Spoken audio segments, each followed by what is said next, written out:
আসসালামু আলাইকুম। তোমরা যারা ষষ্ঠ শ্রেণীর শিক্ষার্থী আছো, তোমাদের আগামীকাল বাংলা বিষয়ের মূল্যায়ন অনুষ্ঠিত হবে। বন্ধুরা, লেখা আছে নির্দেশনা বুঝতে সমস্যা হলে শিক্ষক বা সহপাঠীর সাথে আলাপ করা যাবে।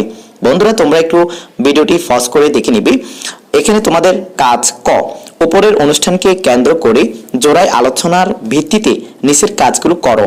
নিচের কাজ 1, এই অনুষ্ঠান আয়োজন নিয়ে কথা বলা যায় এমন ব্যক্তিদের একটি তালিকা বানাও। এরপর দেখো 2, তোমার বাছাই করা ব্যক্তির সাথে কথোপকথনের একটি নমুনা তৈরি করো। কথোপকথন তৈরির সময়ে নিচের বিষয়গুলো খেয়াল রাখো বা খেয়াল রেখো। এখানে 3টি বিষয় রয়েছে, দেখতে পাচ্ছ স্ক্রিনের মধ্যে। এরপরে বলা হচ্ছে নমুনা কথোপকথনটি লেখার আগে বন্ধুর সাথে আলোচনা করে তুমি কি কি বিষয় জানতে পারলে তার মূল কথা সংক্ষেপে লিখতে হবে। এরপরে দেখো কাজ খ, এবার তুমি পরিবেশনা অনুষ্ঠানে কিভাবে অংশগ্রহণ করতে চাও তা নিয়ে একটি ছোট অনুচ্ছেদ লেখো। হতে পারে তুমি এই অনুষ্ঠানে গান, কবিতা আবৃত্তি বা নাচ পরিবেশন করতে কিংবা অনুষ্ঠান উপস্থাপন করতে চাও। এখানে দেখো অনুচ্ছেদটি 100 শব্দের মধ্যে লেখা যেতে পারে, খেয়াল রেখো। এখানে 2টি পয়েন্ট আছে।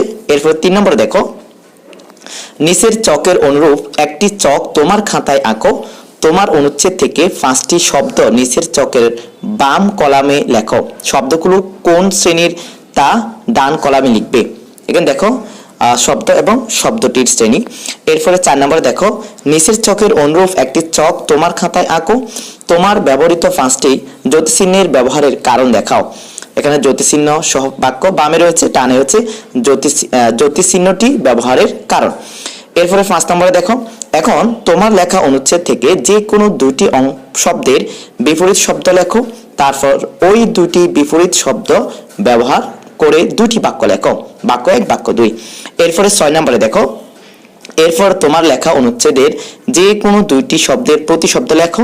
তারপর প্রতিশব্দ ব্যবহার করে বাক্য বা বাক্যগুলোর আবার লেখো। বাক্য এখানে 2টি থাকবে, বাক্য 1 বাক্য 2। এরপর দেখো কাজ গ, অর্থাৎ 3 নম্বর কাজ হচ্ছে এই অনুষ্ঠান আয়োজনকে ঘিরে সাইনবোর্ড, পোস্টার, ব্যানার, আমন্ত্রণপত্র কিংবা বিজ্ঞাপনের মধ্য থেকে যে কোনো একটি নমুনা লেখা খাতায় তৈরি করো। এখানে 5টি পয়েন্ট আছে, দেখতে পাচ্ছ। সর্বশেষ বলা হয়েছে নমুনা লেখাটি লেখার আগে দলীয় আলোচনার মাধ্যমে কি কি সিদ্ধান্ত নেওয়া হয়েছে এবং গুরুত্বপূর্ণ বিষয় উঠে এসেছে তা সংক্ষেপে লিখতে হবে।